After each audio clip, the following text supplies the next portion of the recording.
Buenas noches, alma curiosa. Si estás aquí, es porque no le temes a los susurros del pasado ni a las sombras que deja el amor cuando se convierte en dolor. Prepárate para viajar a una época donde los vestidos eran de seda, los pasillos olían a incienso, y los corazones, aunque ocultos tras coronas, también sabían romperse. Antes de sumergirnos en esta historia que no te dejará indiferente, te invito a que le des un like a este video y te suscribas al canal, porque aquí, cada noche, desenterramos relatos que el tiempo quiso callar, pero que tú mereces conocer. Hoy hablaremos de Augusta de Sajonia-Gotha, una reina que no solo vivió entre lujos y apariencias, sino que cargó con un destino cruel: enterrar a sus propios hijos. No uno, sino varios. Dicen que el alma de una madre no muere cuando muere un hijo, sino que queda flotando, buscando respuestas en el silencio. Y si eso es verdad, entonces Augusta aún debe de estar vagando entre los jardines de Kew o los corredores de St. James, buscando aquello que la historia le negó: paz. Pero no empecemos desde el final. Primera parte. Era apenas una niña cuando dejó su hogar en Alemania para convertirse en princesa de Gales. Tenía 16 años, ojos grandes y el acento aún marcado, cuando fue entregada como una pieza más del ajedrez político europeo. Augusta no hablaba inglés, no conocía a nadie, y menos aún, sabía que estaba destinada a enamorarse de un hombre que nunca la amaría. Su esposo, Federico, príncipe de Gales, era todo lo contrario a ella: irreverente, frívolo, dado a los placeres, despreciado incluso por su propio padre, el rey Jorge II. Augusta era su premio, no su compañera. La casaron por conveniencia, como se casaban entonces las coronas, y desde el principio lo que debía ser un hogar fue una jaula dorada. Sin embargo, Augusta era obediente, y con el tiempo, su belleza y su templanza lograron calmar algunas aguas. Tuvo muchos hijos, demasiados, porque en aquellos tiempos ser madre no era un acto de amor, sino una obligación política. Cada niño era un heredero posible, una pieza más en el tablero. Pero lo que nadie veía era cómo cada uno de esos partos le arrancaba un poco más de vida. Una de sus hijas, Isabel Carolina, nació enferma. Augusta apenas pudo sostenerla en brazos antes de que la muerte la reclamara. Dicen que no lloró delante de la corte, pero cuando cayó la noche se encerró sola, y ahí sí, gritó. No como una reina, como una madre, y esto se repetiría: otra hija, otro hijo, infecciones, fiebres, convulsiones que los médicos de la época no entendían, y que Augusta solo podía mirar sin poder hacer nada, sentada al pie de la cama, rezando a un Dios que parecía sordo. Muchos creyeron que la frialdad de Augusta era parte de su carácter, pero hay algo que siempre se olvida cuando se habla de mujeres en el poder: la tristeza constante se convierte en piedra, y ella, piedra a piedra, se fue construyendo un muro invisible que nadie pudo atravesar. Las cunas vacías se acumulaban más rápido que los retratos de familia, y aún así, la historia la recuerda como una mujer rígida, una madre distante. Pero dime tú, ¿cómo se sigue siendo dulce cuando el destino te obliga a vestir de negro una y otra vez? En medio de ese dolor, Augusta empezó a desarrollar una extraña obsesión con los rituales de entierro. Era meticulosa, elegía los ataúdes con precisión, supervisaba los sepulcros, dictaba oraciones. No era por costumbre, era porque creía de verdad que si los despedía correctamente, sus almas podrían descansar, y quizás así, la suya también. Pero mientras sus hijos morían, su esposo vivía como si el mundo no doliera. A menudo, desaparecía por días, rodeado de amantes y de vino. Una vez, cuentan que Augusta lo esperó hasta el amanecer, con la cuna vacía al lado, mientras sostenía una pequeña medalla con el nombre de su hijo recién fallecido. La sirvienta que la vio dijo que nunca volvió a verla sonreír, y así, Mientras la corte jugaba los bailes y las apariencias, ella cavaba en silencio las tumbas del amor que no fue, de los hijos que no vivieron y de la reina que nunca quiso ser. Pero lo más inquietante aún estaba por venir, porque Augusta, tras la muerte de Federico, su esposo, el eterno ausente, no se deshizo del luto, lo convirtió en su forma de vivir. Algunos dirían que al morir él se liberó, pero Número lo que hizo fue encerrarse más.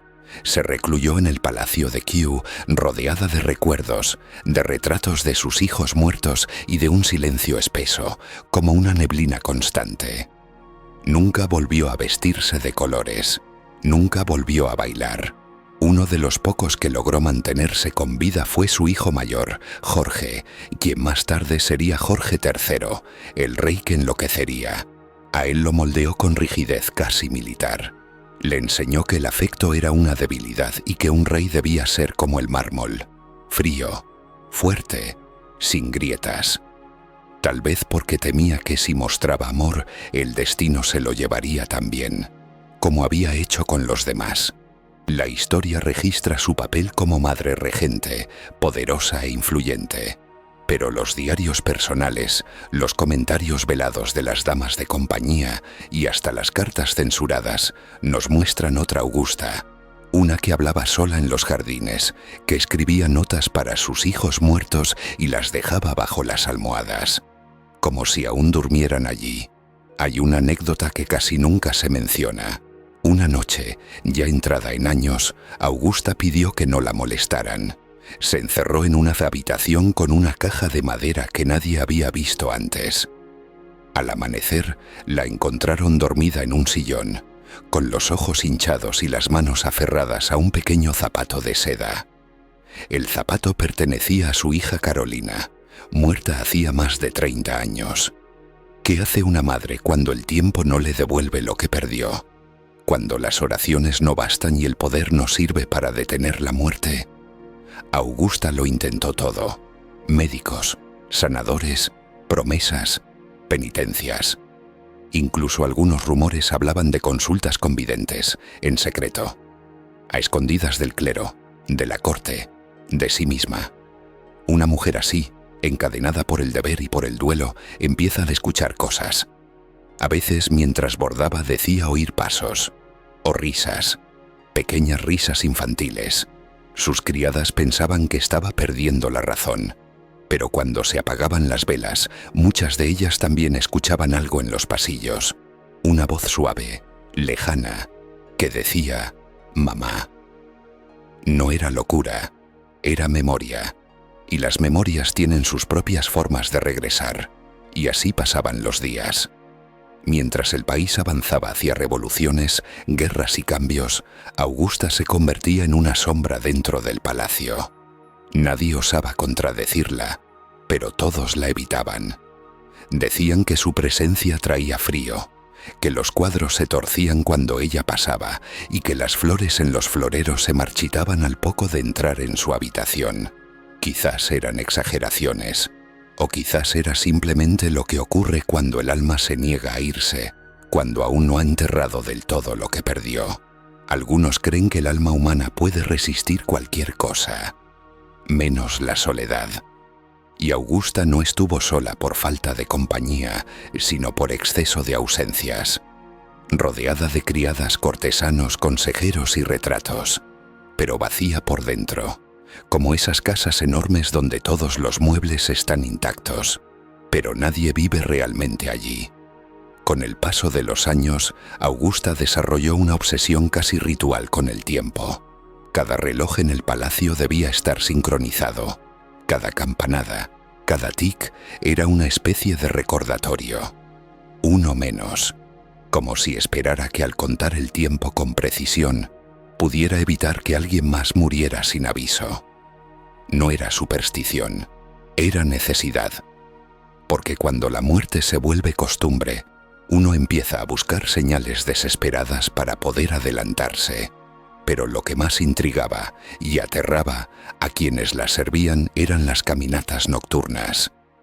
Augusta recorría los jardines de Kew envuelta en un manto negro, incluso en verano.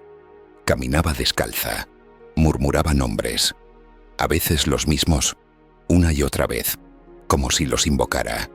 Isabel, Carolina, Eduardo. En las noches frías dejaba flores en bancos vacíos. No hablaba con nadie, pero si alguna criada cruzaba su camino, se inclinaba ligeramente la cabeza y decía, casi como en trance: «Shh, están durmiendo». El jardín era su cementerio emocional. Cada rosal, un recuerdo. Cada estatua, un testigo. A escondidas mandó a esculpir pequeñas figuras de mármol, ocultas entre los arbustos, que representaban a sus hijos en distintas edades. No tenían inscripciones, solo rostros tristes, casi soñadores. Una dama de compañía escribió una vez en su diario: «Pasear con la reina Augusta es como caminar entre fantasmas que ella sí puede ver». Y si nos vamos más allá, hay detalles escalofriantes. El ama de llaves del ala este aseguraba a Mew haber encontrado muñecas pequeñas en las habitaciones vacías. Muñecas que nadie recordaba haber puesto ahí. Cada una con el nombre bordado en el vestido, igual al de los hijos que Augusta había perdido. ¿Quién las dejaba? ¿Ella misma? ¿Alguna criada compasiva? ¿O eran simplemente símbolos que aparecían para recordarle que, incluso rodeada de lo que parecía orden, el caos estaba dentro de ella? Pero no todo era lamento. También había una furia contenida, una especie de ira muda que crecía como raíz seca. Cuando murió su esposo, el príncipe Federico, Augusta no lloró públicamente, no pronunció discursos, no permitió homenajes. Ordenó un funeral breve, sobrio, sin adornos. Alguien del clero intentó sugerir una ceremonia más apropiada para un príncipe de Gales. Ella lo miró, seria, y dijo: «¿A quién se honra realmente cuando se entierra a un hombre que no supo ser padre?». Esa frase fue repetida en los pasillos por semanas. En los años que siguieron, Augusta se convirtió en una figura política poderosa. A pesar de su duelo interminable, o tal vez gracias a él, se mantuvo firme en la regencia durante la juventud de Jorge III. Nadie se atrevía a desafiarla, pero no era respeto, era miedo.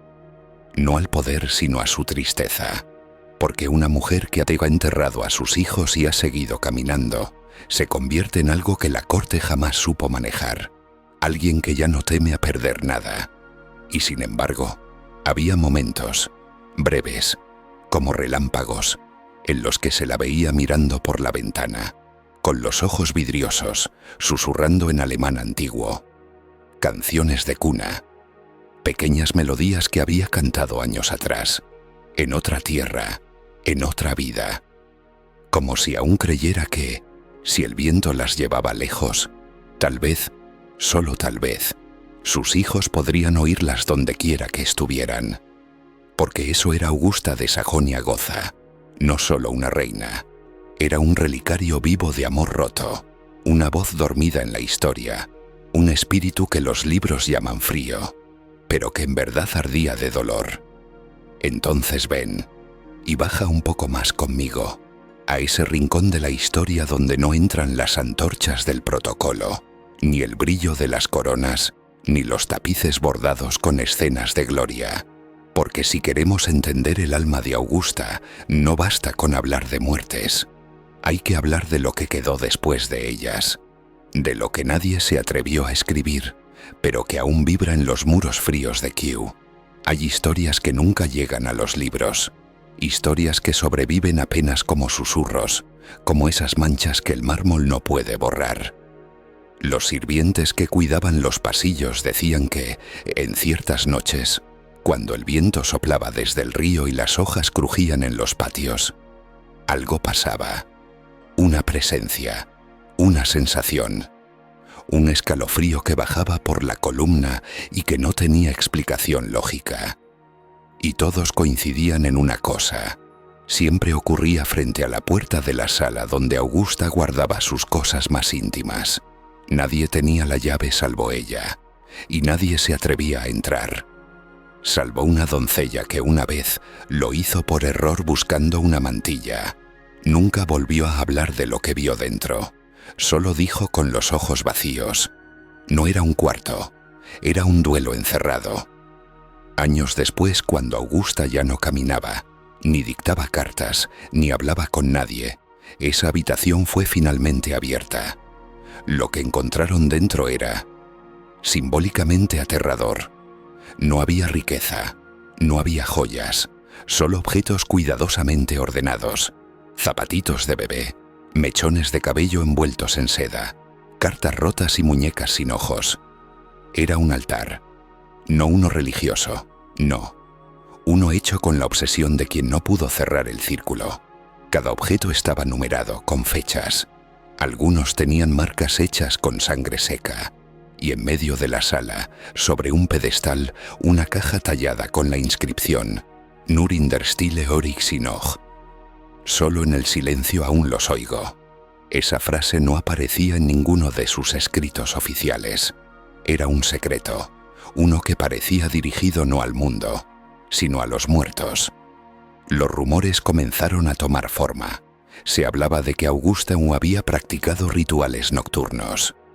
No brujería, no exactamente, pero sí actos simbólicos, poderosos, llenos de una tristeza ritualizada, una especie de duelo que se convirtió en rito, como si, al repetir los gestos, pudiera construir un puente entre el mundo de los vivos y el de los que ya se habían ido. En una ocasión, un monje exiliado que fue invitado discretamente al palacio, bajo el nombre falso de un botánico, aseguró que Augusta lo consultó sobre cómo preservar el alma de un niño en el tiempo, no como cuerpo, como presencia. Él se negó a responder. Ella no volvió a hablarle. Pero ahí no termina lo simbólico. Dicen que en sus últimos años, Augusta ya no dormía en su lecho real. Mandó construir una cama pequeña, similar a las cunas de sus hijos. Allí descansaba, vestida de blanco, con los brazos cruzados sobre el pecho, como una madre esperando el momento de volver y abrazar a sus hijos. En el otro lado, y hay más. La noche antes de su muerte, el reloj del ala este, el que siempre había marcado el tiempo con precisión militar, se detuvo. Exactamente a las 3:12 de la mañana. Nadie entendía por qué. Lo revisaron. Estaba intacto. El carpintero real dijo: no está roto. Simplemente decidió no seguir. Esa fue la hora en que Augusta murió. Cuando entraron en su habitación, el aire era diferente. Más frío, no helado. Más bien, seco, como si la tristeza hubiera sido exprimida del ambiente, como si algo hubiera sido liberado. Sobre su pecho, alguien encontró una carta, escrita en alemán a mano temblorosa. Ich bin nicht gegangen, ich war nur vor euch. No me he ido, solo me adelanté a ustedes. Una despedida quizás, o una promesa, o tal vez una advertencia. Y aún hoy, en los jardines de Kew, hay visitantes que aseguran haber visto una figura solitaria, de vestido oscuro, caminando entre los setos al atardecer. Una mujer que no alza la cabeza, que murmura nombres, que deja caer flores invisibles sobre la tierra. Cuando los guardias acuden al sitio no encuentran nada, salvo el perfume antiguo de violetas, y en el aire un susurro apenas audible. Schlaf, mein Kind, schlaf. Duerme, mi niño, duerme. Sigamos entonces caminando por este eco de tiempos pasados, donde la historia oficial se cruza con lo invisible, y donde Augusta de Sajonia-Gotha, más que una figura política, comienza a revelarse como un símbolo más profundo, el de todas las mujeres que lo perdieron todo, y aún así siguieron existiendo, porque lo más inquietante no fue su muerte, sino lo que ocurrió después, apenas enterrada, irónicamente sin pompa ni ceremonia, como si la tierra quisiera tragarla deprisa. Comenzó algo que los historiadores tratan con cautela. No aparece en los textos oficiales, pero los registros internos de la familia real Especialmente los diarios privados de criados lo mencionan. Durante las semanas posteriores a su entierro, algo cambió en el ambiente del palacio de Kew. No era solo el duelo, era otra cosa. Las velas se apagaban solas, los relojes atrasaban, y en las noches húmedas se oía música.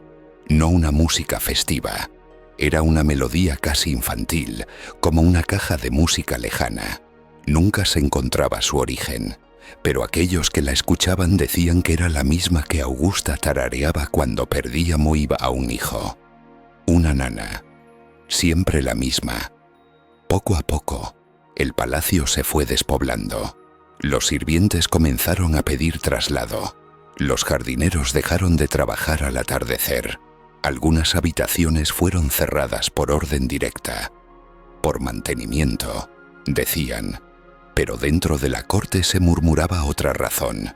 El aire se volvía pesado, como si algo no hubiera terminado de irse con Augusta, como si una parte de ella aún se negara a ser enterrada.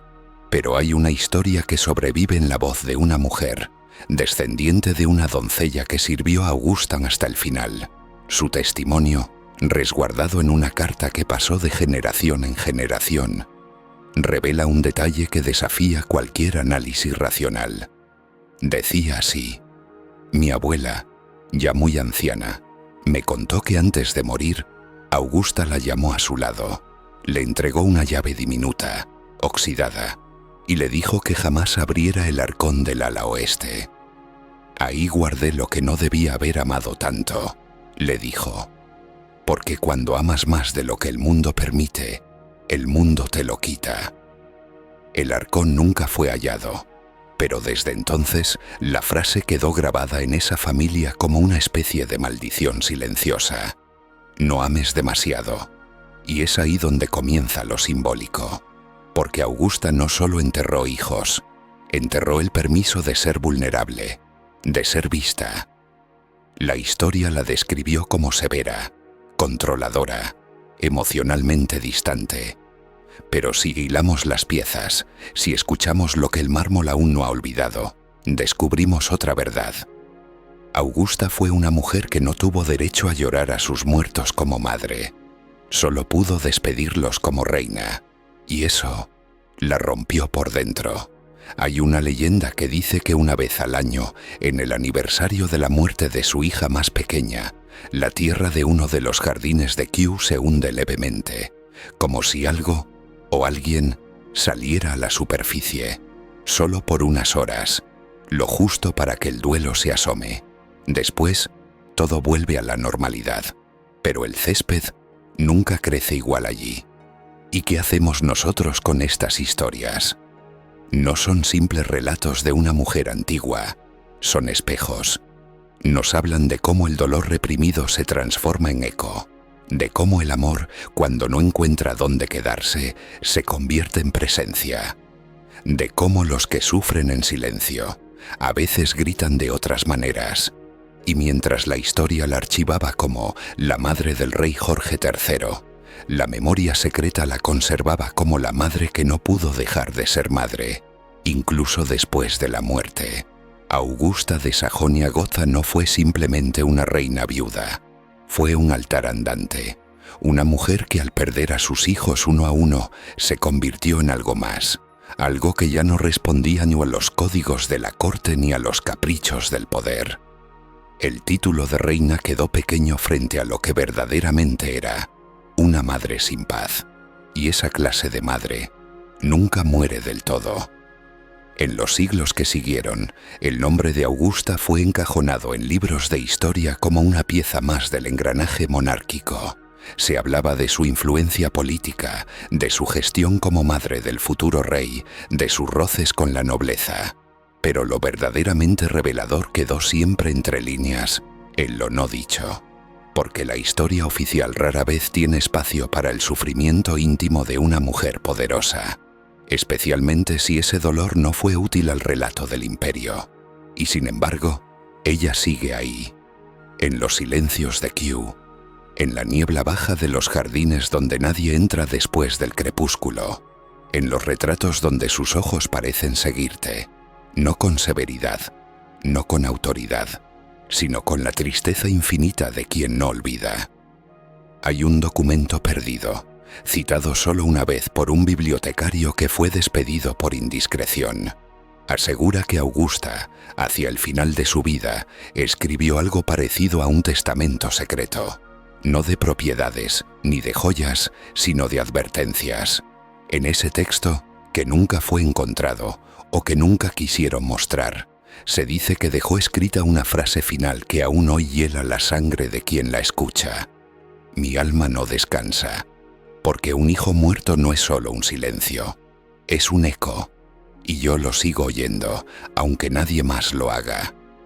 ¿El eco?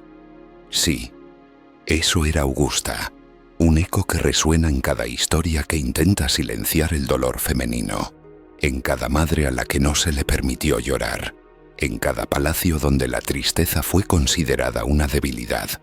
Y ahora tú, que has llegado hasta aquí, que has escuchado cada palabra, que has sentido ese escalofrío subir por tu espalda, ahora sabes algo que muchos ignoran.